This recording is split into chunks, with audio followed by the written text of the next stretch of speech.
শুভ বিকেল বন্ধুরা। ছোট ছেলে হঠাৎ করে মা মা করতে করতে ঢুকলো, কি নিয়ে এলো দেখি। বললো মা একটু প্যাকেটটা খোলো, খুলে দেখো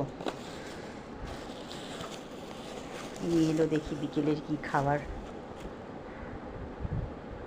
রাজা, স্টোর বাজারের রাজা মিষ্টির দোকান। দেখি কি নিয়ে এলো।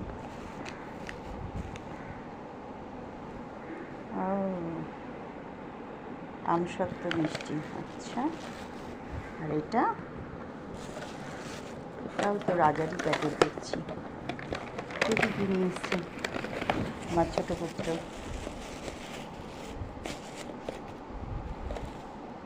ওয়াও, ধোকলা। ধোকলা খেতে হেভি লাগে, বিশেষ করে রাজার। দই বড়াটা আনলে বেশি ভালো হতো।